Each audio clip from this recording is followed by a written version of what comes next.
Yes guys, what is going on? Welcome back to another video, and today I'll be taking you guys through my leg workout so you can sort of see what I do on a general day-to-day sort of leg session, but also to give you guys some ideas for exercises, rep ranges and general hints and tips that you can use in your own workouts to benefit your own leg training. But before we get into that, I want to speak about why it's important to train legs. So obviously the legs make up 50% of our body. Anything below our hips contributes to the legs.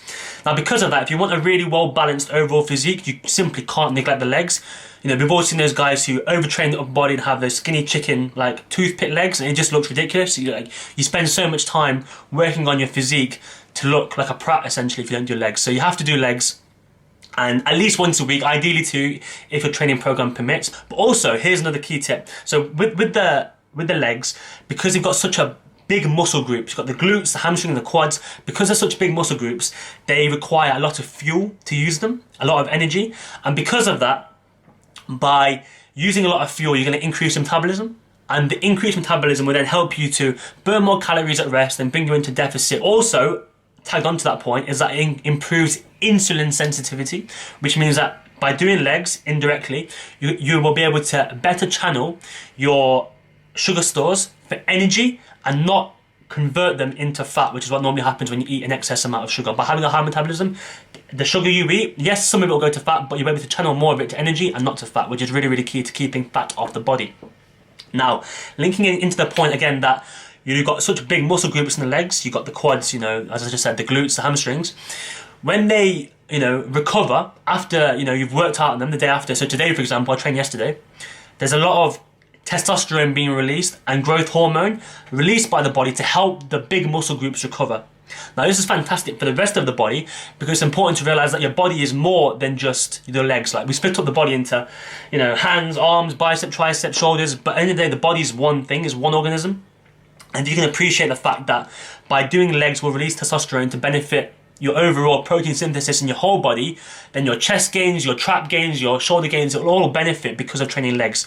So legs is really, really fundamental to helping your whole body, again, linking back to the whole overall physique sort of improve.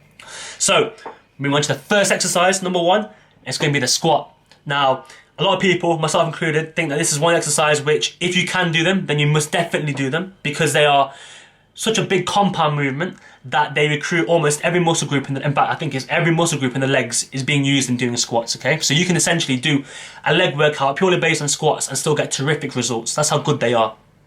Now, of course, for some people with lower back problems, with, if you're really, really tall, for example, or, your biomechanics aren't built out for it, you can do different variations of squats. But for the majority of people who can do them, should do them, but they're not in no way, they're not essential to build good legs. You can definitely build good legs without squats, but they are one hell of a helper to get to that level. So before doing squats, I think it's really, really important to warm up the rotator cuff and shoulder first. So I use a resistance band to loosen up my shoulders before I do anything else, because as those of you who do squat know, you have to put your shoulder in quite a weird position to get it hooked in onto your back. So warming up that bit of the body first is fundamental. So one of the most important things with the squat is a setup. As you walk back, you want to put your feet shoulder width apart or wherever it's comfortable and point your toes outwards, like so.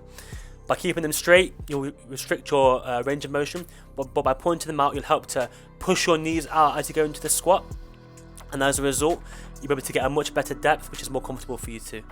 So as I'm doing the squat, I'm really focusing on breaking up my hip joint and the knees at the same time, and I'm trying to force my knees out as I come down. I'm going as far down as possible, that's comfortable, and pushing back up in a nice, slow, controlled manner, keeping my upper back as straight at all times as possible. Now, because the squat is so demanding, anyone who does squats know how hard these are. The mental battle you go through to get down into that squat and lift back up is so endearing. It's so difficult. I always do them first. Most energy, most hyped up for the gym. I'm ready to go. I've got my, my mind frame set to lift heavy and to go big. So with the squat, I think it's especially important to start off really light and build the motor pattern early, because as you go into the heavier weight loads, those weaknesses, those chinks in your armor will become more apparent, and you can put yourself at risk of injury and essentially doing the form incorrectly, which is something which we should always try to avoid. I think just doing, if you haven't squatted before, just doing bodyweight squats, using just a bar or goblet squats, using a dumbbell, they're all great to build the body's sort of knowledge of how the squat should be done. And because of that, it's not something you should run in and just load up the bar straight away and think, I'm going to squat like these guys over there, or I'm going to do it like this. Do it at your own pace and start off slow, short, securely and early. And that is one of the biggest key tips I can give with the squat. So, What I do next, now this is specific to me because as we see in this video right now, when I do squats, I have a tendency at the moderate to heavy weights to lean to the right hand side just a little bit. This is because I'm, right sided dominating my body, and as a result, to compensate that my right side is, well, essentially my left side is weaker than the right side, I'll shift to the right hand side because the left is weaker.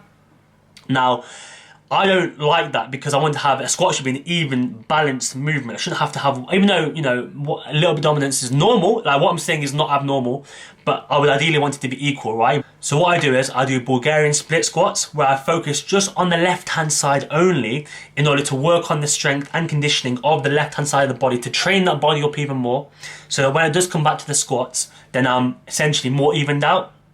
And I don't do anything for the right hand side because obviously I'm trying to focus just on the left hand side. So focusing left hand dominant unilateral movement would be really, really beneficial for that. So 2 things to note here. The first thing is that when you first do these, it's really easy to lose balance a little bit because you're on one foot, right? So what I would suggest is looking forward, having a fixed position, look at something in the distance and fix your eyes on it. And don't take your eyes off it. I don't know what it is, but like when you fix your eyes on something in the distance, far away, you can balance a lot better. It's like holding your ear, right? Like it helps to balance you somehow. And the second thing would be with this one is about the distance. So in the video you saw that my feet were about a meter. My foot was about a meter away from the box. Now, ideally, I want it a bit closer. I'm trying to work on the quad development as well. The closer my foot is to the box, I'll be working more quads, whereas the further away it is, it's more working the hip adductor, and I want to focus more on the quads. But when I bring it closer, it's not as comfortable. I don't feel comfortable doing the movement. When I feel where I put my foot, I feel comfortable, and I feel in a position where I can do it, with minimal stress, minimal injury, sort of pain in my body. It pulls the adductor a little bit, but I don't fall over, I have good balance, and I can really do the movement effectively. So the third exercise I'm going to be doing is the lying hamstring curl.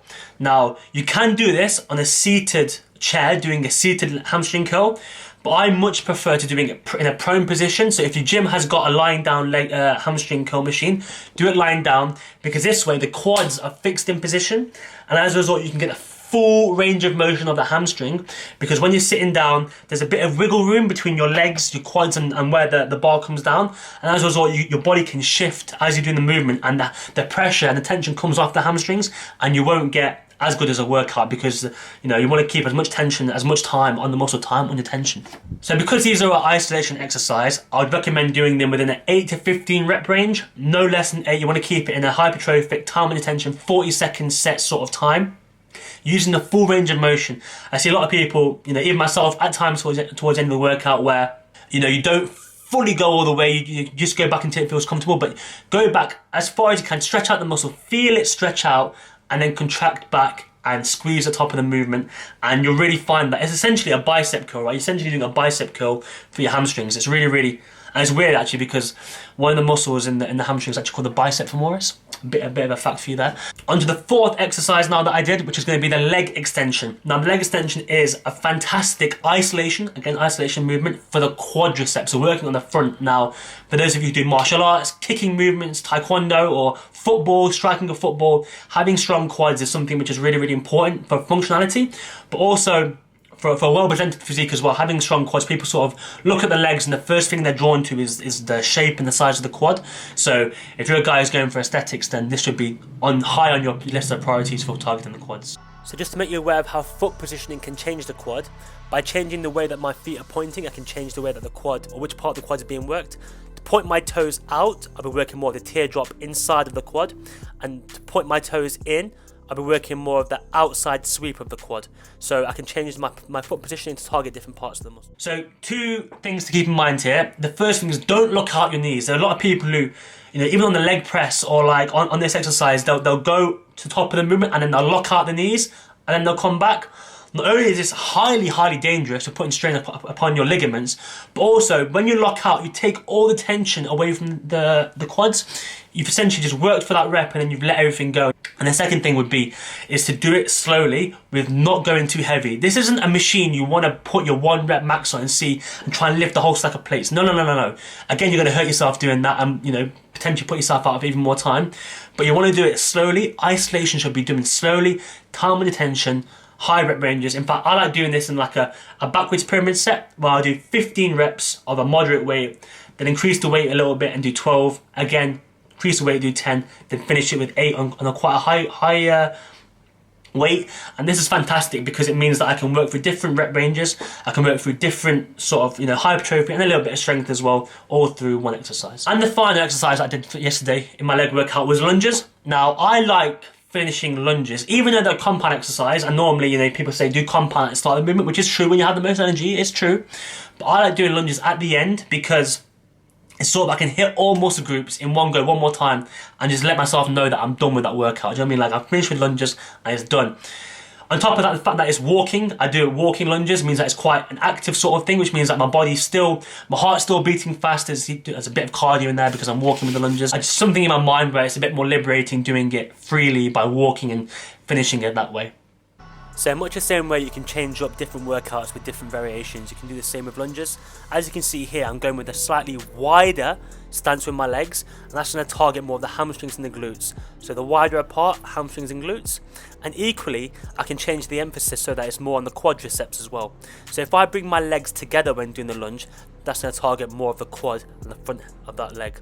So as you can see, my legs are closer together, a bit beyond, closer to 90 degrees, and that's going to hit more of the... So that was it, guys. That was my leg workout in a nutshell. I really hope that you enjoyed this video, but more importantly, that you took some key points of information that you can incorporate into your own workouts as well. If you found this video helpful, please give it a like and comment. Let me know how you found the video, and stay tuned for more content coming your way soon. Doraj out!